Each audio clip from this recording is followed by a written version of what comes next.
बिस्मिल्लाहिर्रहमानिर्रहीम। अस्सलाम वालेकुम माय व्यूअर्स। उम्मीद है कि आप सब खैरियत से होंगे। अल्लाह ताला बरकत दे आपके खानों में और आपके दस्तरखान को हमेशा हरा भरा रखे।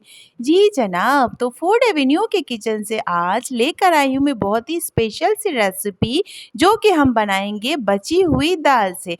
दाल चावल कभी हम बनाते हैं तो फिर वो दाल जो बच जाती है, उस दाल से बहुत ही ज़बरदस्त सी स्पेशल सी रेसिपी तैयार करेंगे। और उसके लिए हमें कोई भी ख़ास इंग्रेडिएंट्स की ज़रूरत नहीं होगी, सिर्फ़ और सिर्फ काली मिर्चें, जो कि मैं इस दाल के अंदर ऐड करूँगी। रेसिपी स्टार्ट करने से पहले रेसिपी को लाइक कर लें, चैनल पर न्यू है तो चैनल को सब्सक्राइब कर लें और बेल आइकन को ज़रूर प्रेस कर लें, ताकि मेरी आने वाली तमाम न्यू रेसिपीज़ आप तक पहुँच सके।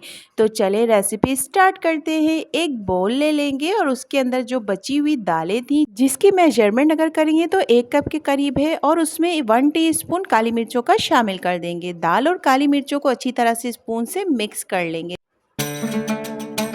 अब यहाँ पर आटा शामिल करेंगे, जो हम घर पर रोटियां बनाने के लिए गंदम का आटा इस्तेमाल करते हैं। सेम मैंने वही आटा ऐड किया है। आटे की कोई ख़ास मेजरमेंट नहीं है, आप उतना ही आटा डालें जितना ये दाल के साथ मिक्स होने के बाद एक अच्छे से डो की फॉर्म में आ जाए।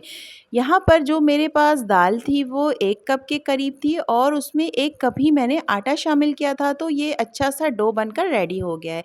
अगर आपको और ज़्यादा ज़रूरत होगी तो आप इसमें और ज़्यादा आटा शामिल कर दें। उस वक्त तक शामिल कर दें जब तक कि अच्छी सी डो की फॉर्म में आ जाए।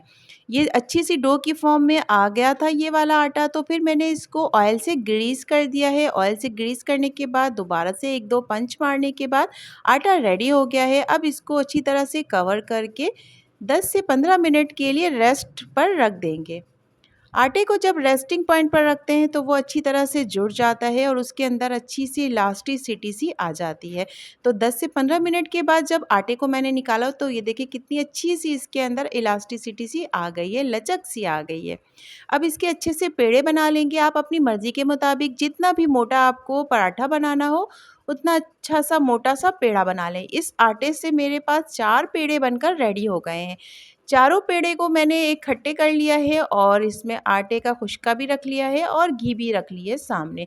रोटी को जिस तरह से हम गोल बेलते हैं, आप जिस तरह से भी बेलना चाहें, आपको जैसे आसानी हो, जैसे सहूलत हो वैसे बेलें।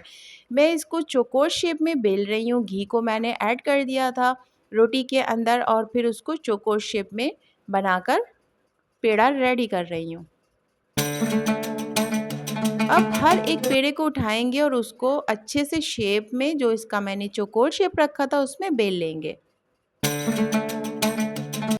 इसके अलावा मैंने अपने चैनल पर फ्रोज़न पराठे की रेसिपी भी दी है, वो आप ज़रूर देखिएगा। और इस रेसिपी की तमाम इंग्रेडिएंट डिस्क्रिप्शन बॉक्स में मौजूद है, आप वहां से तमाम इंग्रेडिएंट्स को पिक कर लीजिएगा। फ्राई पैन या तवा जो भी आपके पास अवेलेबल हो, उसको अच्छी तरह से गर्म कर लें और पराठों को उस फ्राई पैन या तवे के ऊपर डाल दें। नॉर्मल से आंच पर इस पराठे को रेडी करेंगे, ना बहुत ज़्यादा तेज़ है चूल्हे की आंच और ना बहुत ज़्यादा स्लो।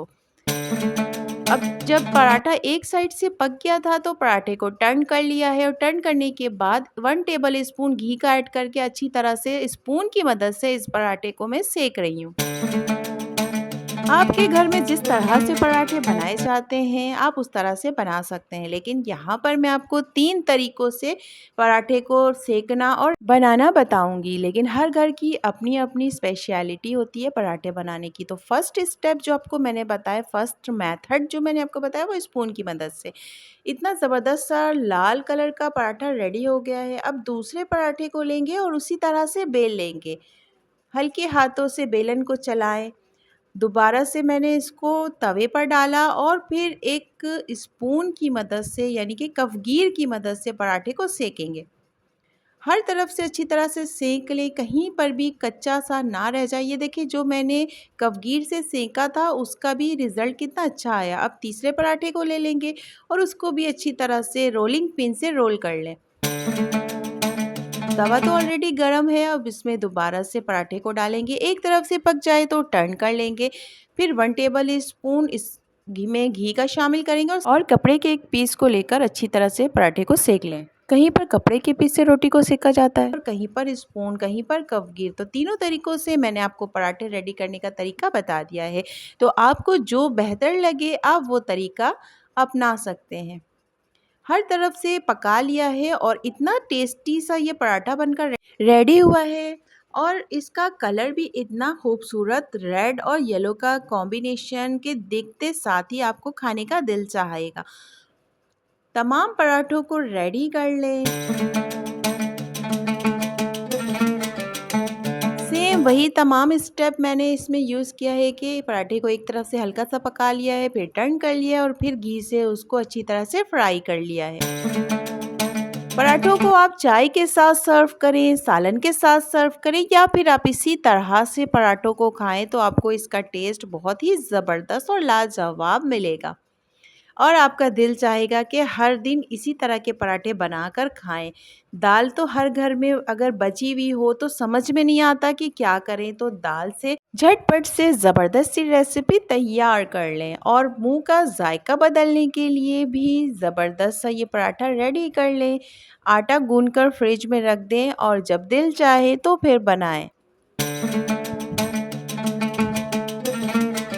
अगर आपको मेरी वीडियो ज़रा सी भी पसंद आई हो तो मेरे चैनल को सब्सक्राइब कर दें, बेल आइकन को हिट कर दें, वीडियो को लाइक कर दें और अपने फैमिली और फ्रेंड्स से भी ज़रूर शेयर किया करें।